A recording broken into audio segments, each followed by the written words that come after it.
This program is presented by Birch Gold Group, the precious metal IRA specialists.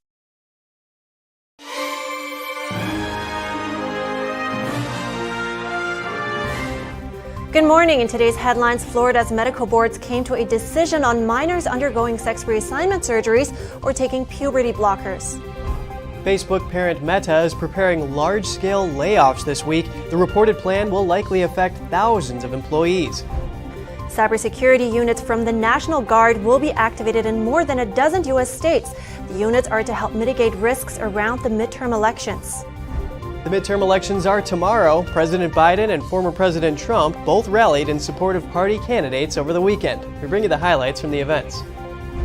And a Pew Research poll shows 81% of Black Americans think crime is a very important issue. We find out what this means for the election.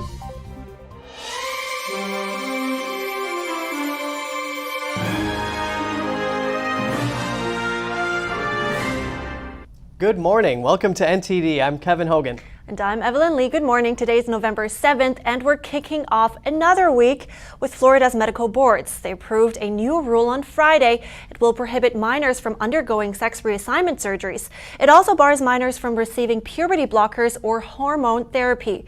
The ban includes non-surgical exceptions for young people already undergoing procedures. It will go into effect after a 21-day public comment period. Doctors who violate the regulations could face penalties, including the loss of their medical license.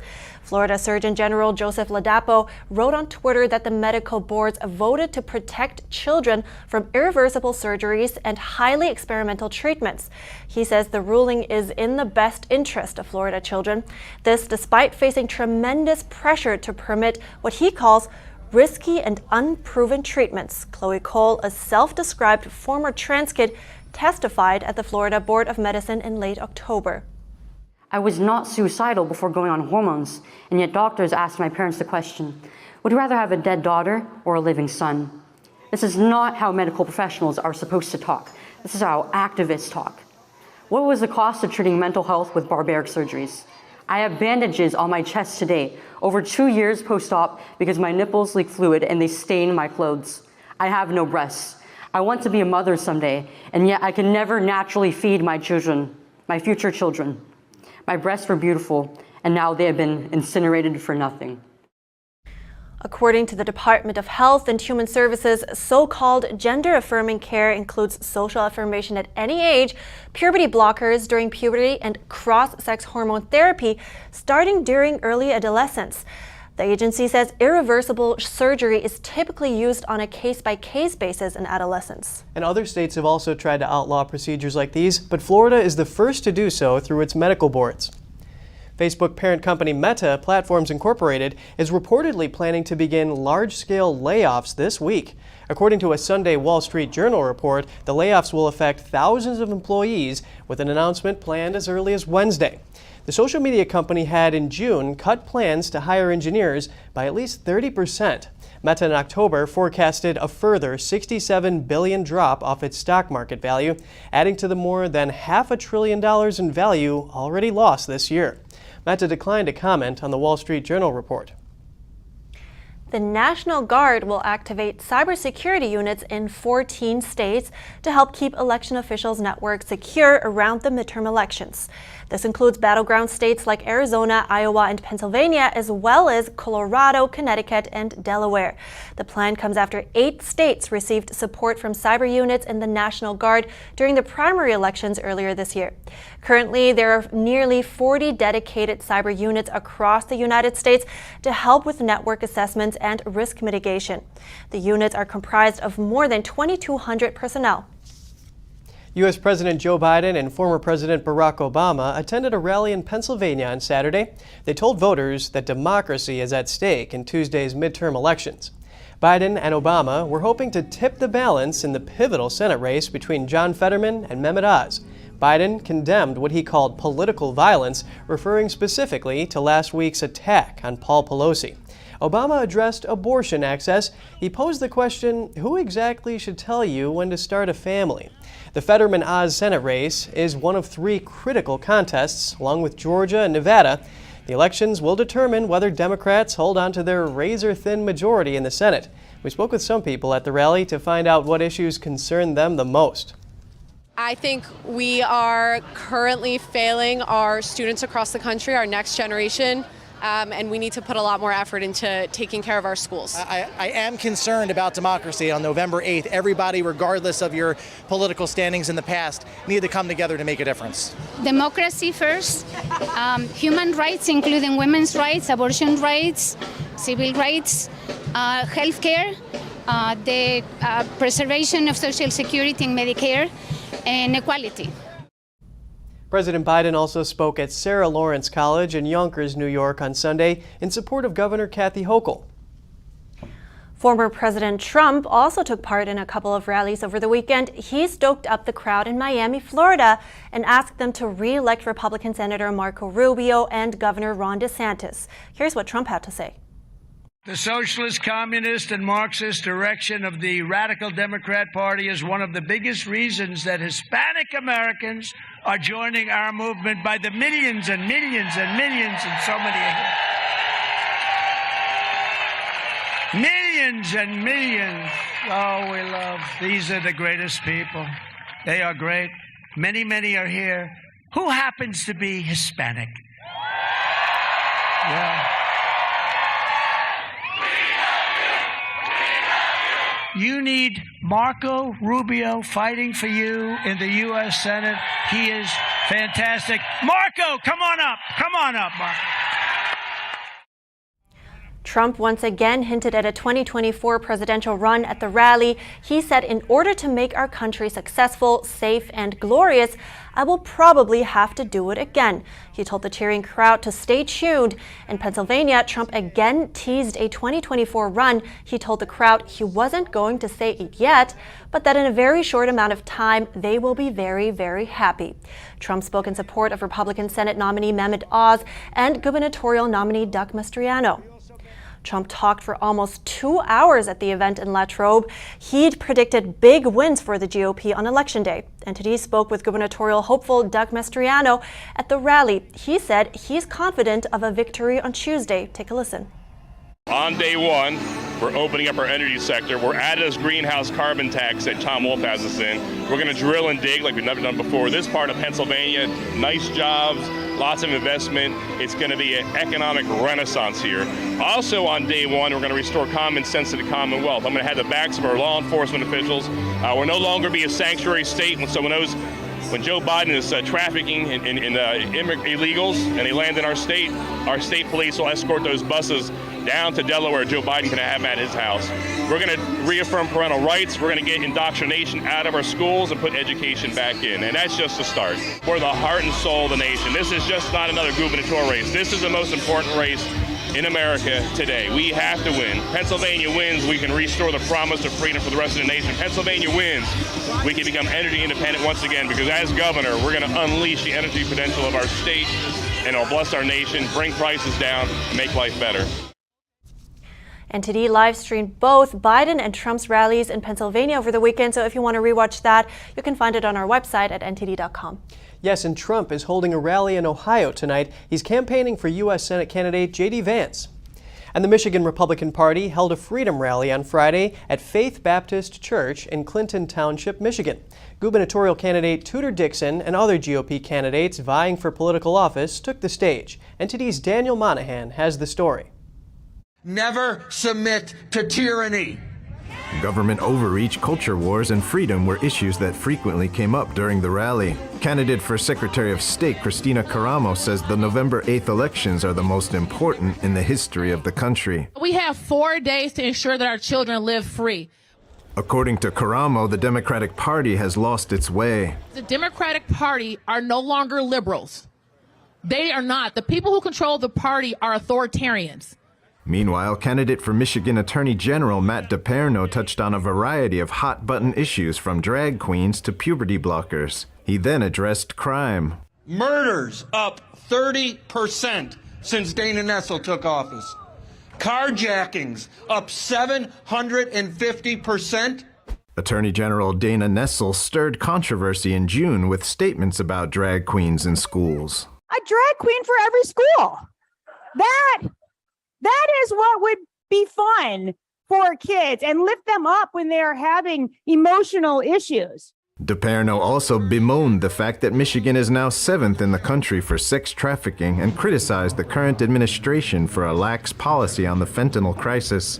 Candidate for Lieutenant Governor Shane Hernandez shared his journey about becoming a conservative as a Latino from a poor family. My mom made sure that faith was the center of our lives from a young age. And even 20 years ago, we had a Democrat Party who didn't align with those beliefs. Meanwhile, University of Kentucky swimmer Riley Gaines described her experiences competing against biological male swimmer Leah Thomas, who says he identifies as a woman. She decried the effect that allowing men to compete in women's sports has on women. And I can attest to the extreme discomfort in the locker room when you turn around and you see a 6'4" biological male with male genitalia sitting there watching you undress. Candidate for Governor Tudor Dixon vowed to keep boys out of girls' locker rooms. She also criticized the school shutdowns that occurred under Governor Gretchen Whitmer. She called for measures to remedy the effects those shutdowns had on kids. We want to see 25 hours of tutoring for every student, and the funding is there. Dixon also called for improved security to protect kids in schools, which she says Whitmer derided as putting more guns in schools. And the last time I checked, those same state police, they carry guns when they protect Gretchen Whitmer. Meanwhile, U.S. House candidate John James called for more drilling and gas extraction in Michigan. Daniel Monahan, NTD News. Nevada's Republican nominee for U.S. Senate Adam Laxalt is finishing up a bus tour of his state. He's been across 17 counties to listen to people's concerns about the state and the nation. The race between Laxalt and his opponent, Senator Catherine Cortez Masto, has been close. Laxalt is hoping to flip the silver state. He's highlighting issues at the front of most voters' minds. NTD's Jeremy Sandberg tells us more.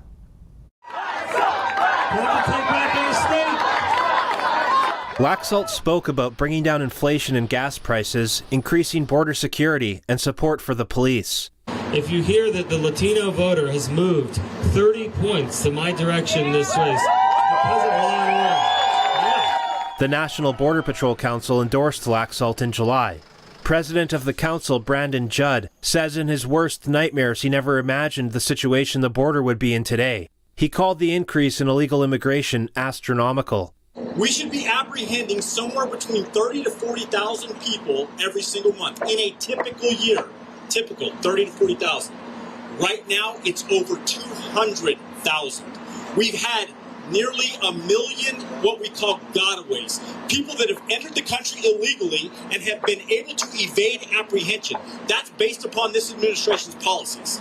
Judd says proper policies will bring the technology, resources, and infrastructure necessary to secure the border.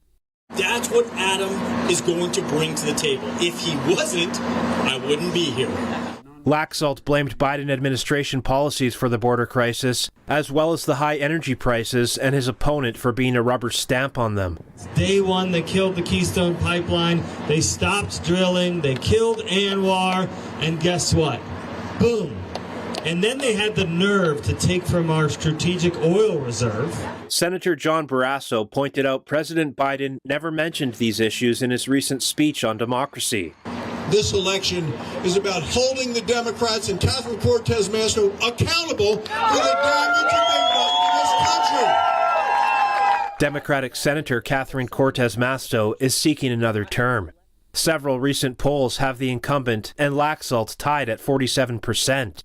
One poll taken last week from Emerson College in the Hill has Laxalt leading by 5 points. Let's go save Nevada. Let's go save America.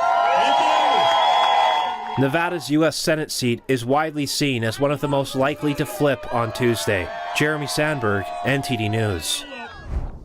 Next, more on one of the top issues this election, crime. 81% of black voters think it's a very important issue. How could it shape Tuesday's election? The overturning of Roe v. Wade was a major victory for the pro-life movement, but it's still not a complete victory for pro-life organizations. Find out why after the break.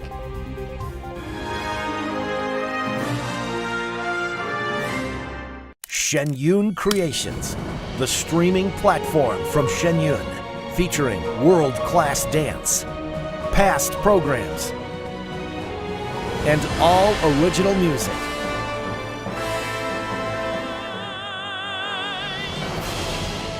Masterclasses, behind the scenes, comedy, and more. Explore shenyuncreations.com. This is Stephen K. Bannon. I urge you to protect your savings from inflation by diversifying into a physical gold IRA from Birch Gold Group. Simply text the word NTD to 989898 and you'll get a free info kit on gold IRAs explaining everything.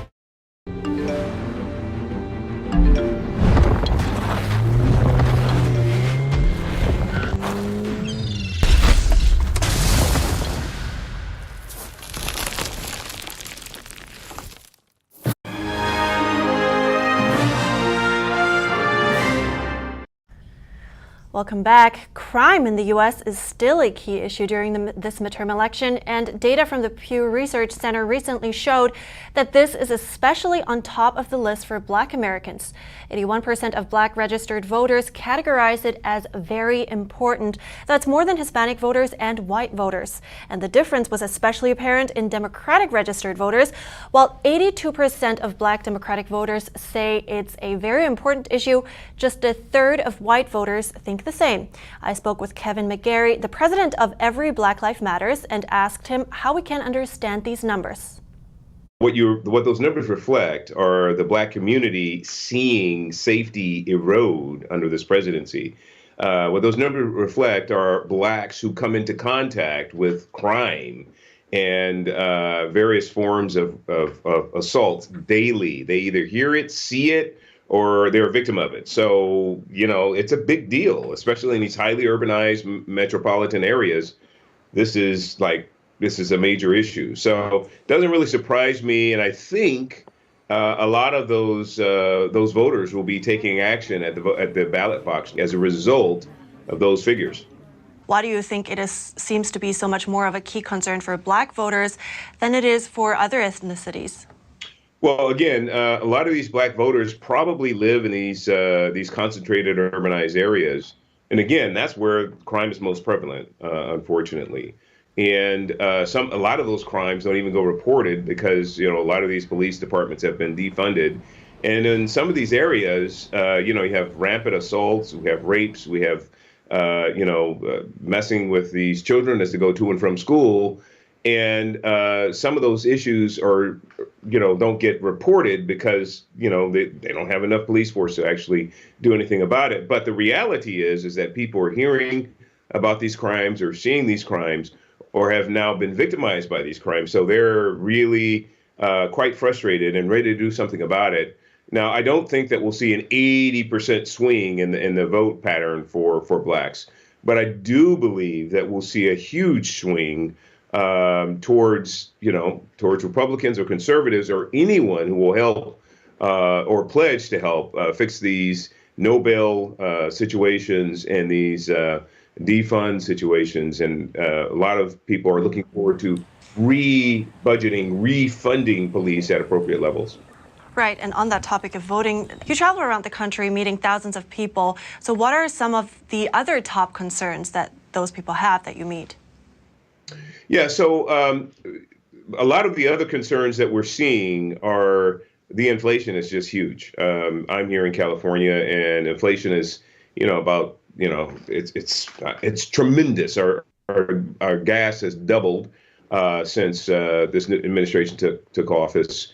And then our food prices are just astronomical. They pretty much doubled as well. Now, I know that the government numbers actually reflect a lower number, somewhere around 15% or whatever, 8% or whatever it is. But we know day to day that we're dealing with prices that we really can't afford. Those on fixed incomes, those who are elderly, are really feeling the brunt of this inflationary cycle that we're in right now. So these are some of the other major concerns. So we have inflation, we have crime. And then lastly, we're hearing a lot about schools.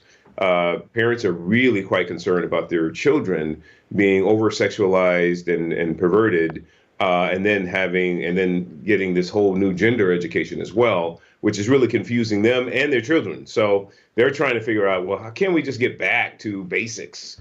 Reading, writing, and arithmetic. Can we just get back to basics and education so we could do something about that? So I think the voting in the election season is going to be reflecting that at some level within the Black community. It's still yet to be seen how much, but these are the types of things that we're hearing that are top of mind for Black voters.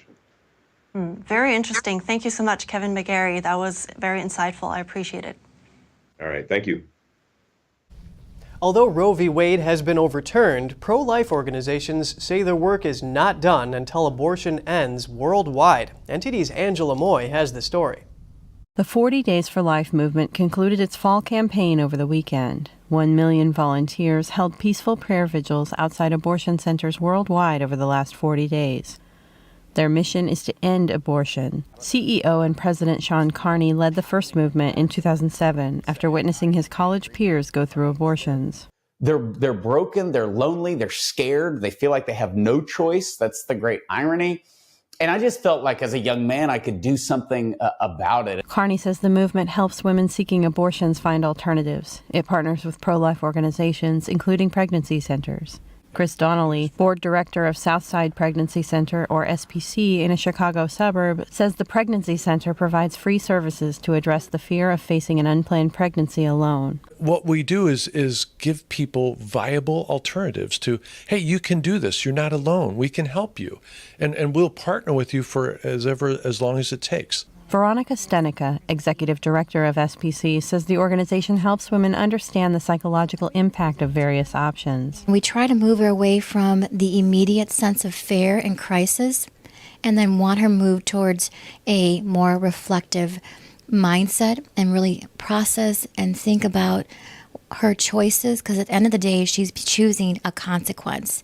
Right, that's what she's going to be living with. When Valtasia Ivy found out she was pregnant with triplets, her doctor recommended an abortion. Ivy was a single mom with 2 other children and without a stable home, but SPC changed her mind. She gave birth to the babies. What changed my mind was I talked to the counselor and, very encouraging. They'll also tell me, you're not going to be alone. We're going to give you, if you need anything, reach out to us or anything. Stanica says 64% of SPC patients choose life. SPC offers free baby supplies, counseling, and support groups for women who choose life. Carney says that because of 40 Days for Life, 22,000 lives were saved, 245 workers quit Planned Parenthood, and 131 abortion centers were closed since 2007. Reporting by Angela Moy, NTD News. And next, the New York City Marathon was back in full swing this year, and the winners in both the men's and women's races hail from the same African country. And honoring those who served and who continue to serve, the city of Boston held its annual Veterans Day parade over the weekend. Americans came together to celebrate the service of military men and women. We have that when we come back.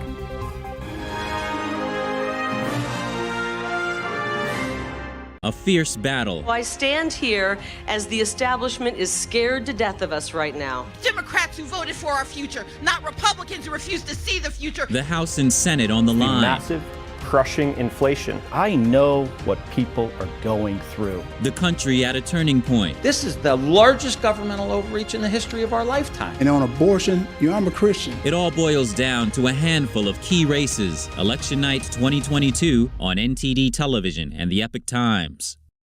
Hi, I'm Smokey Bear, and I made an assistant to help you out, because only you can prevent wildfires. Hey, Assistant Smokey Bear, call me Papa Bear, because I'm grilling up dinner. Do you get it? Yes, good job. So, what should I do with all these coals? Don't just toss them out. Put them in a metal container because those embers can start a wildfire. I understand. The stakes are high.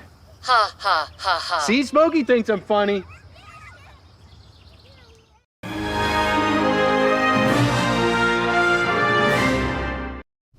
Welcome back. The world's biggest and most popular marathon returned to full capacity on Sunday. More than 50,000 runners took part in the New York City Marathon.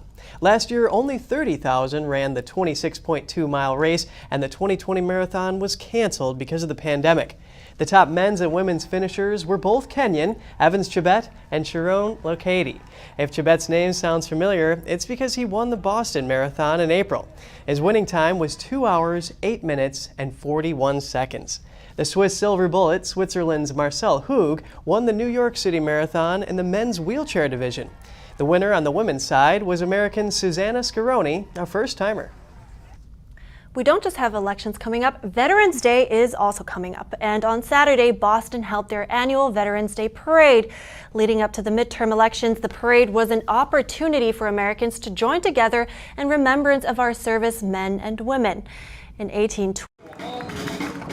At the annual Boston Veterans Day Parade on Saturday, it wasn't just veterans organizations and military units on the streets.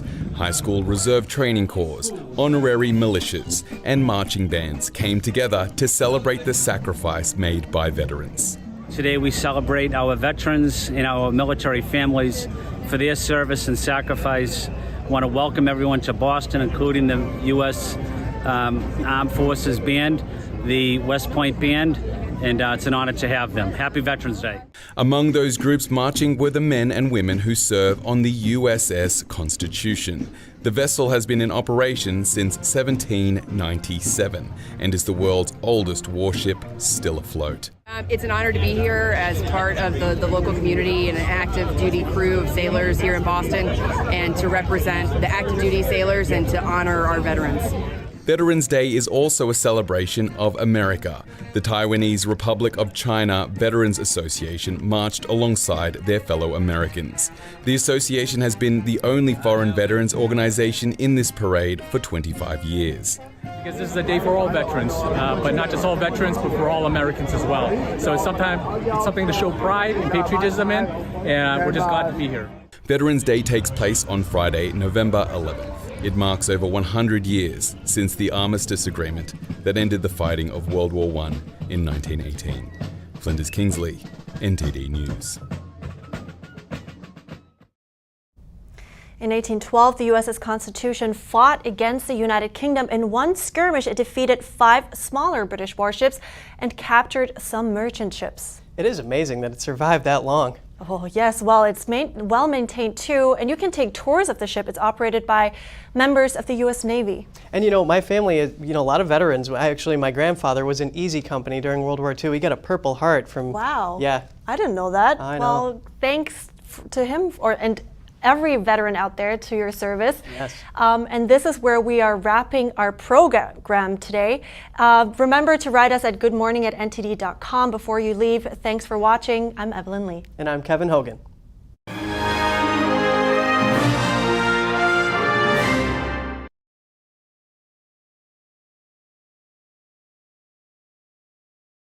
Thanks for watching us on YouTube. Did you know YouTube only keeps selective videos on its platform? So if you want to make sure you get the full picture, just subscribe to our newsletter. Go to newsletter.ntd.com and sign up. It's free.